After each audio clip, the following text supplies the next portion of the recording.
అందరికీ నమస్కారం అండి. అనగనగా ఒక ఊరిలో స్టోరీ ఛానల్‌కు స్వాగతం. ఈరోజు ఒక మంచి స్టోరీతో ముందుకొచ్చానండి. పిల్లలు, ఈరోజు ఒక మంచి నీతి కథను తెలుసుకుందాం.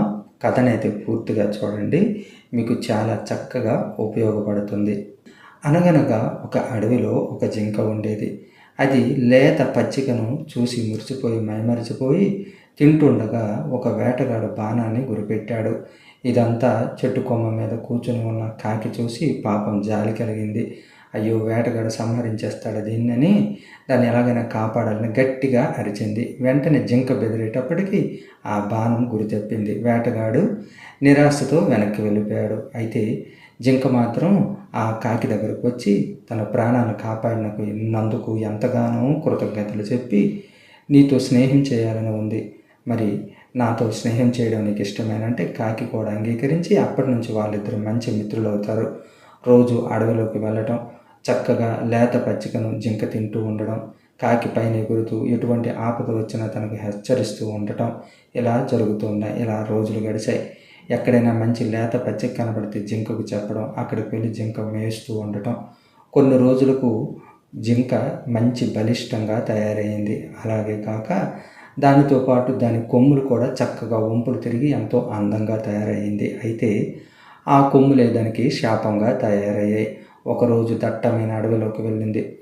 అక్కడ లేత ఆకులు చూసి తినాలని చెప్పి వెళ్ళేటప్పటికీ ఆ కొమ్ములు ఇరుక్కుపోయాయి. అయ్యో, నా కొమ్ములే నాకు శాపంగా తయారయ్యాయి, నేను ఎలా బయటపడాలని అనుకుంది. ఎంతగానో ప్రయత్నించినా రాలేకపోయింది. అయితే ఇది ఇలా ఉండగా కాకి తన మిత్రుడి కోసం రోజంతా ఎదురు చూసింది. చీకటి పడింది, ఇంకా జింక రాలేదు. అయితే కాకి చాలా బాధపడింది. అయ్యో, నా మిత్రుడు ఏ వేటగాడి బారిన పడి ప్రాణాలు కోల్పోయాడని చాలా దుఃఖించింది. ఇలా గడిచింది. ఉదయానికి ఎప్పుడు తెల్లారుతుందా అని చెప్పి చూసి తెల్లారగట్లానే కాకి అలా అడవిలోకి వెతుకుతూ ఉండగా జింక ఒక కొమ్మలో చిక్కుకొని ఉండటం చూసి ఎంతగానో బాధపడింది. తను కాపాడాలన్నా ఎలా కాపాడగలదు, తను కూడా ఆ శక్తి లేనిది. అయితే జింక కూడా చాలా బాధపడింది తన దుస్థితికి. అయితే ఏంటి ఉపాయం అని ఆలోచిస్తుండగా వేటగాడు వస్తే ప్రమాదం అని అనుకుంటుండగానే అటువైపు ఒక వేటగాడు వచ్చాడు. ఆ జింకను చూశాడు. జింకను చూసి, అదే మంచి జింక కనపడుతుంది, నాకు ఈరోజు నక్కతోక తొక్కి వచ్చాను నేను, నాకు మంచి గిరాకీ తగిలినట్టుగా ఉంది, నాకు మంచి బలిష్టమైన జింక దొరికింది, సునాయాసంగా ఈజీగా దొరికిందని చెప్పి అతను దాన్ని పట్టుకోవడానికి ప్రయత్నం చేస్తాడు. అయితే అది బతికుందేమో, దాన్ని బాణం వేసేద్దాం, ఈజీగా ఉంటుందని చెప్పి వేసేలోగా కాకికు ఒక మంచి ఆలోచన తట్టింది. ఆ కాకి అదే అగునుగా వెళ్ళి ఆ జింక కళ్ళపై పొడవటము ఆరంభించింది.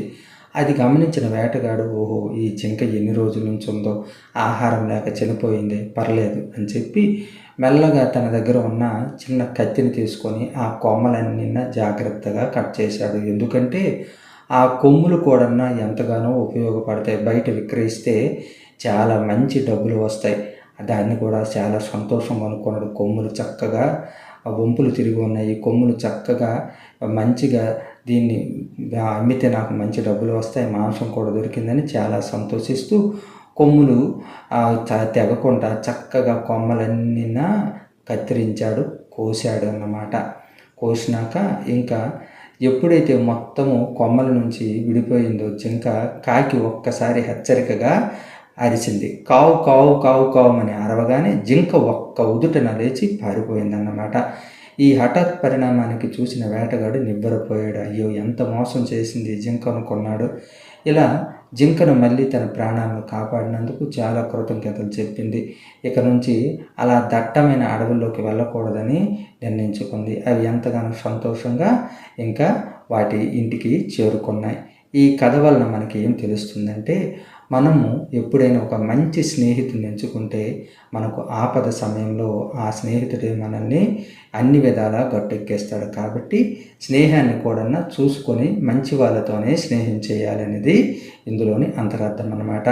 ఈ కథ కనుక మీకు నచ్చినట్లయితే please subscribe my channel, please support మీ పిల్లలు. ఈ కథను మీ స్నేహితులకు, ఫ్రెండ్స్ కూడా చెప్పండి.